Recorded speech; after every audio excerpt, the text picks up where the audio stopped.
Martha Nkwanze muwala w'omugenzi Henry Katanga asimbiddwa mu maaso g'omulamuzi Erias Kakooza wa kkooti y'e Nakawa ne bamusomera emisango egy'enjawulo egyekuusa kutta KITAAWE.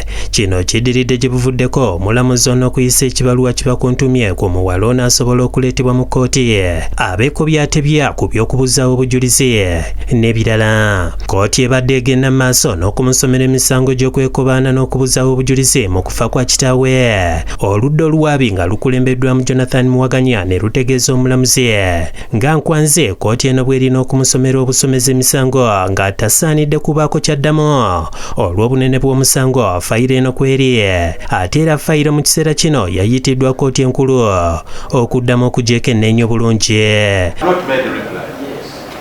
My submission and the approach that I've taken is not to first reply to what you have done or want to do. I am seeking the guidance of court on how we should proceed in the manner I am submitted. Kyokka kino munnamateeka Kabega akiwakanyiza ng'agamba nti kkooti eno erina obuyinza kubanga n'abasooka bwe gwali. Kino kireetedde omulamuzi Kakooza okuwummuza mu kkooti okumala ekiseera. Oluvannyuma kkooti ezza embuto era omulamuzi ategeezezza kkooti eno nga bw'erina olukusa okusomera omuvunaanibwa omusango ogumuvunaanibwa n'okubaako ne kyaddamu nga bwe guli ku bawaabirwa abalala abasooka abaali ku musango gye gimu. Kkooti egenze mu maaso n'okumusomera omusango gw'okukweka n'okubuzaawo obujulizi mu kufa kwa kitaawe n'agwegaana. That you Nkwanze Katanga and Nkwanze Patricia on the 2nd day of November 2023 at Uganda Road, Nakawa Division, Kampala City, Kampala Capital City, knowing that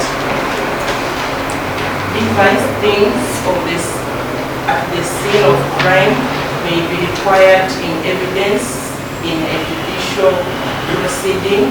Kigambibwa nti omusango guno baguzanga ennaku z'omwezi 2 omwezi ogwa11 omwaka ogwa 2023. Oludda oluwaabi nga lukulembeddwamu Jonathan Muwaganya lutegeezezza ng'okunoonyereza bwe kukyagenda mu maaso n'asaba omusango guno okugwongezaayo. Ye munnamateeka w'oludda oluwawaabirwa Kabega asabye omulamuzi okubuuza oludda oluwaabi obudde bwe lunaatwala nga banoonyereza ku musango guno. Agenze mu maaso n'ategeeza ng'omuntu Martha Nkwanze walina obuvunaanyizibwa obw'enjawulo ng'era yakamala okuzaala nga n'ekirala yeereese mu kkooti n'asaba omulamuzi amukkirize yeeyimirirwe. Era babadde bagezaako okuleeta abayima abamuyimirirwa Jonathan Muwaganya ow'oludda oluwaabi n'awakanya ng'agamba nti nga bwe kiri kubakwata abalala abagezaako okusaba okweyimirirwa nga kkooti enkulu yerina okusalawo olw'obunene bw'omusango gwe bazza, n'asaba okuwabulwa kwa kkooti mu nsonga eno nga bano tebannateeka mu kusaba kwa kweyimirirwa okwa Martha Nkwanze.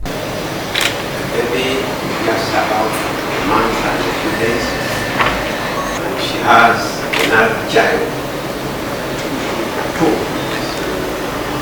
two other children. You're fine. It would not be proper to entertain the application for release.